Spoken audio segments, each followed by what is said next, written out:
자, 올해부터는 소비자들이 더욱 안심하고 물건을 구매할 수 있게 됐습니다. 공정거래위원회가 소비자 피해 구제를 위해 모든 절차를 원스톱으로 처리하는 소비자 종합 지원 시스템을 구축하고 소비자들을 위한 다양한 정책을 마련한다고 하는데, 공정거래위원회 소비자 정책과 이유태 과장과 자세한 얘기 나눠보도록 하겠습니다. 반갑습니다. 예, 안녕하십니까.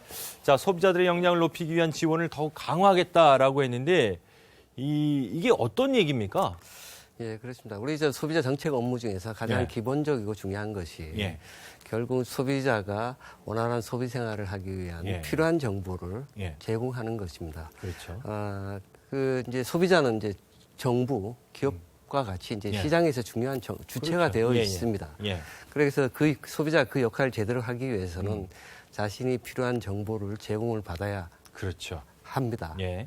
그런데 정작 현실을 이렇게 해서 보면 예. 기업 같은 경우는 예. 상업성 정보라든지 예. 광고성 정보만 예. 자신의 이익을 위해서 제공하지 그렇죠. 그렇죠. 필요한 소비자가 필요한 정보는 제공하지 않는. 예를 들면 보험 약관 같은 경우 반드시 공제해야 된다고 그러니까 깨알 같은 글씨로 그냥 못 알아보게 나오는 그런 경우가 예, 있지 그렇습니다. 않습니까? 예. 그래서 이게 이렇게 이제 기본적으로 소비자 정보는 이게 기업하고 정보의 비대칭성 문제가 예. 있기 때문에 예.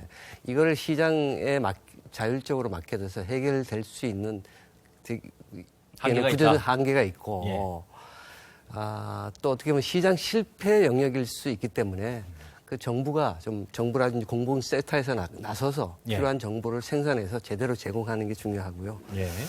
그래서 이제 이러한 이제 측면에서 예. 지금 우선 각 그 정부 기관에서 갖고 있는 많은 유용한 정보들이 많습니다. 그렇죠. 예를 들면 농식품 관련해서 예. 축산물이라든지 예. 농수산물 이력 정보라든지 뭐 국토부의 어떤 자동차 관련 정보라든지 예.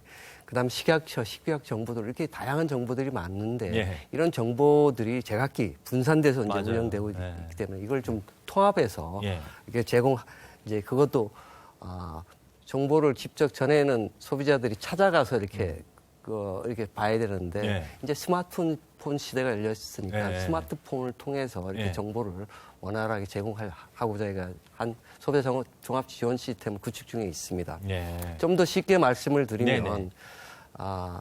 저희들 스마트폰을 갖고 있다가 예. 마트 등에 가서 네. 상품을 구매할 때 예. 보면 그 상품에는 바코드가 다 이렇게 적혀 있지 그렇죠. 않습니까? 예. 그래서 스마트폰 앱을 통해서 그 바코드를 찍으면 그 예. 상품에 대한 음. 정보하고 음. 과거에 뭐 리콜이 일어났는지 아니면 예. 소비자 피해 관련 정보가 있는지 이걸 볼 수 있게 됩니다. 그래서 소비자 이걸 보고 나서 예. 이제 이거를 구매를 할지를 예. 결정하도록 그러니까 하는 예를 들면 지원하는 우리가 이제 영화를 고를 때도 전문가 평가도 받고 예. 댓글들도 좀 보면서 예. 이게 좀 볼만한 영화인지 파악할 수 있는 것처럼 상품도 관련한 정보들을 소상하게 예. 제공하겠다. 예, 그렇습니다. 그것도 쉽게 우리 휴대폰 다 갖고 있으니까 휴대폰을 예. 통해서. 예. 그리고 또 더 나가가지고 예. 자기가 이렇게 구매한 상품 정보를 이렇게 앱에다 등록을 해놓으면 예. 이제 또 추후에 이제 여러 가지 또 문제가 제품에 이력 대한 관리를 해주겠다. 뭐 리콜이라든지 예. 또 여러 가지 이제 그 하자가 발생해가지고 그렇죠. 좀 있다 그러면 예. 그 정보도 바로 제공을 해주고요. 그것도 그래 예를 들면 1년 전에 구입했던 치약이 최근에 문제가 됐다. 예. 그러면 그 앱을 통해서 이 치약이 지금 문제가 있다. 예. 리콜 조치 그러면 쓰지 말아라. 그럼 그 정보만 주는 게 아니고 그 앱을 통해서 바로 피해 구제 기관에다가 예. 피해 구제를 신청할 수 있게끔 어. 그 앱에서 이게 다 가능해진다 이런 얘기죠? 예, 그렇습니다. 이야, 대단한데요? 자, 어찌됐건 이제 지금 말씀하셨던 여러 가지 이제 소비자 정책들, 제일 중요한 게 이제 피해가 발생해서 지금 말씀하셨던 그 구제하는 거지 않습니까? 소비자 피해 구제 제도 어떻게 운영하실 계획인지 좀 소개를 해 주시죠. 현재 사실 소비자 문제는 다양하지 않습니까? 예. 굉장히 폭넓고 그렇기 때문에 이 소비자 문제를 치유하고 또 이렇게 하는 기관도 또 피해 구제 구간도 여러 군데 분산되어 있습니다. 그래서 보면 저희들이 한 69개 소비자 원뿐만 아니고 예. 69개 기관에서 이 이야. 피해 구제 업무를 합니다. 그래서 식약처, 농림부, 여러 기관들 포함되어 있는 거죠? 그렇습니다. 근데 정작 소비자들이 피해를 보면 네. 어디다가 피해 구제를 해야 되고 또 피해 구제 내용이 어떻고 저도 잘 절차가 모릅니다. 이런 모르는 경우가 많지 않습니까? 네. 저희들이 설문조사를 해보니까 네. 한 82%가 몰라요. 모르는 경우가 많아서 예, 예. 이 지금 요거 피해 구제는 전체 한 기관하고 연계해서 네네. 그 창구를 좀 일원화해서 소비자가 피해를 봤을 때 그 소비자 종합 지원 시스템에다가 그 연락을 하면 바로 피해 구제가 지금 이제 말씀하셨던 소비자 종합 지원 시스템, 예. 이걸 좀 구체적으로 좀 설명해 주십시오. 어떻게 작동하는 건지. 아까도 말씀드린 예, 일단은 기본적으로 전에는 우리가 뭐 PC라든지 있는 예. 어떤 특정 부처에 정보를 보기 위해서 찾아가야 되는데 예. 스마트폰을 갖고 앱을 예. 깔아놓으면 예. 필요한 정보들이 예.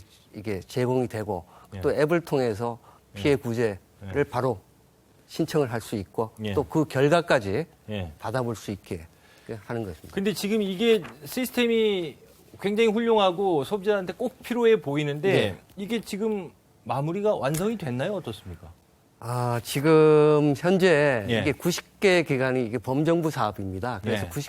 작년에는 90개 기관과 MOU를 체결을 했고 네. 기본 프로토타입의 시스템을 이렇게 저희들 예산을 들여서 네. 지금 시스템 구축은 완료되어 있습니다. 네네. 그래서 거기 이제 정보를 집어넣고 연계를 해야 되고 네. 근데 그래서 이제 1단계, 2단계로 나눠서 올 1, 4분기 중으로 한 33개 기관하고 연계해서 예. 관련 정보를 제공할 거고요. 예. 또 올해 말까지 예. 나머지 57개 기관까지 확장해서 서비스를 계속할 것입니다. 그럼 한 1, 4분기 되면 직접 소비자들이 이걸 활용할 수 있을 거로 보입니다. 네, 이제 그러니까 몇 달 내에 이거를 일단 사용하실 수 있다. 예, 그 얘기시군요. 그렇습니다. 그러니까 예, 예. 1단계는 지금 식품, 축산물 등 7개 기관. 예. 그리고 2단계는 화장품, 자동차 등 14개 기관 정보가 제공되고 예. 금융환경 등 43개 기관은 피해 구제까지 할 수 있다. 이게 예. 2단계 시스템 언제까지라고 그러셨죠? 올해 말까지 지금 올해 계획을 말까지 하고 있습니다. 기대하도록 하겠습니다. 예. 자, 이외에도 이제 새롭게 도입 예정된 소비자 구제 방안 어떤 것들이 좀 있을까요? 저희들이 크게 올해 새롭게 추진할 것은 제조물 책임법이 있습니다. 우리가 예. 제조물에 울로 인해 가지고 피해를 본 경우 거기에 대한 피해를 보상하도록 이제 규정되어 있는 법이 제조 책임법인데 현재는 뭐 사업자가 어떤 그 고의적으로 소비자의 생명 신체에 대해서 손해를 입은 경우에는 그 실제 입은 손해액만 배상하도록 돼 있습니다. 근데 이걸 앞으로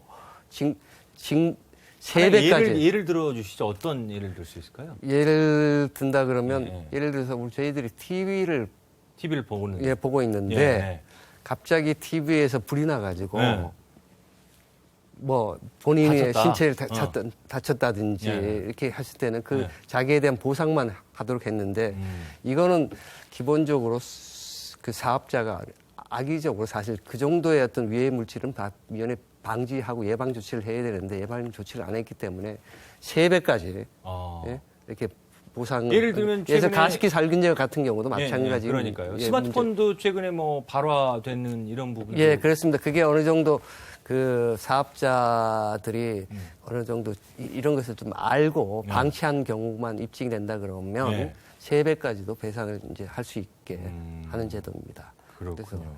그래서 또 어떤 게 있을까요? 예. 그리고 또 요거 좀 또 말씀을 드리면 네네. 그 지금까지 이제 이게 제조상의 결함이 있는지를 소비자가 이거 알기 쉽지 않죠. 입증을 하는 게 쉽지가 않지 맞아요. 않습니까? 이게 또 그것 때문에 내가 또 피해를 봤다 하고 한 인과관계도 입증해야 되는데 근데 이제 앞으로는 좀 이게 입증 책임을 완화해서 아까 말씀드린 TV를 내가 정상적으로 보고 있다가 갑자기 이게 불이 났다. 내가 한 번도 이거에 대해서 그 뭐 수리라든지 만진 적도 없고 AS도 받은 적도 없고 그랬는데 이런 정상적으로 그 어떤 사용 중에 손해가 발생했다 그러면 어떤 결함이 있다라고 이렇게 또 거기에 대한 그 피해 인과관계가 있다 그렇게 추정할 수 있도록 이제 그걸 완화시켜 가지고 어떻게 보면 소비자가 많이 이걸 그런 징벌적 손해배상을 도입할 수 있도록 지금 하고 있는. 이게 예를 들면 소비자가 사용하는 뭐 밥통이 됐건 뭐 전기장판이 됐건 갑자기 그 몇 년이 지나서 문제가 생겼어요. 피해를 봤어요. 근데 이 소비자가 본인이 직접 이거를 원인을 규명하기는 어렵지 않습니까? 어렵죠. 그러면 이제 공정위에 신고를 하면 알아서 조사를 해서 책임 여부를 판가름해 주겠다 뭐 이런 얘기입니까? 이건 저희들이 직접 그렇게 하는 건 아니고 이건 예. 민사소송제 손해배상 문제이기 때문에 예. 법원에서 민사소송 문제를 통해서 예. 제기를 하도록 이제 하는 거고 예. 일단 우리가 어떤 손해배상을 봐달라 그러면 예. 그 사람 상대방이 과실이 있었다. 예. 그 사람이 또 그로 인해 내가 맞다 내가 이렇게 주장을 하고 입증을 해야 되지 않습니까? 예, 그렇죠. 그러니까 근데 그런 입증하는 것을 조금 더 굉장히 완화해서 적용을 하겠다는 그런 거고 올해 법 개정을 이제 저희들이 국회하고 의논해서 추진하겠다는 그런 얘기입니다. 네, 이건 굉장히 의미 있는 것들이네요. 예. 예를 들면 손지창 씨가 테슬라의 그 전기차를 미국에서 타는데 갑자기 급발진해가지고 테슬라하고 지금 상당히 법정 다툼을 하고 있지 않습니까? 예. 이런 부분도 방금 얘기했던 그렇습니다. 누구의 책임이 있는지를 가려내는 거 매우 중요한 문제죠. 예. 그래서 그거에 대해 입증을 좀 이렇게 좀 쉽게 소비자들이 네네. 좀 할 수 있게끔. 알겠습니다. 자, 마지막으로 더 나은 소비 생활을 위해서 꼭 강조하고 싶은 거 있다면 마무리 말씀 부탁드리겠습니다. 기본적으로 사실 소비 생활의 주체는 결국 소비자입니까? 이 아닙니까? 네. 자신이 이렇게 좀 그 피해를 안 보기 위해서는 여러 가지 이제 구매 선택 전에 관련 정보라든지 예.